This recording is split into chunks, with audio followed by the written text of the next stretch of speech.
Competitive exam ની અંદર પૂછાતા ચક્રવૃદ્ધિ અને સાદા વ્યાજના દાખલામાં કે 10% લેખે 1000 રૂપિયાના 2 વર્ષના સાદા વ્યાજ અને ચક્રવૃદ્ધિ વ્યાજનો તફાવત આપણે શોધવાનો છે.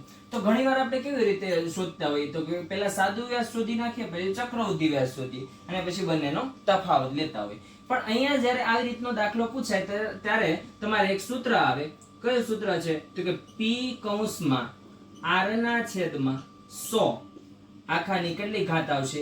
n ઘાત આવે. ઘાત કેટલી આવે? તો કે n ઘાત. બરાબર. હવે આપણી પાસે p પણ આપેલો છે. p એટલે પ્રિન્સિપલ એમાઉન્ટ કેટલી આપેલી છે? તો કે 1000 રૂપિયા આપેલા છે. બરાબર. r એટલે કે રેટ આપેલો છે. કેટલા ટકા? તો કે 10%. વર્ષ આપેલા છે. કેટલા વર્ષ માટે? તો કે 2 વર્ષ માટે. બરાબર. સૂત્રમાં કિંમત મૂકું એટલે p એટલે કેટલા છે? તો કે 1000 ગુણ્યા r એટલે કેટલા છે? તો કે 10 છેદમાં સૂત્રના કયા છે? તો કે ટકાવારીના 100 આખાની કેટલી ઘાત છે? 2. 0 થી 0 કેન્સલ થઈ જાય. બરાબર. એટલે 1000 ગુણ્યા 1 નો વર્ગ 1 અને 10 નો વર્ગ કેટલો થાય? તો કે 100. 2 0 કેન્સલ થઈ ગયા.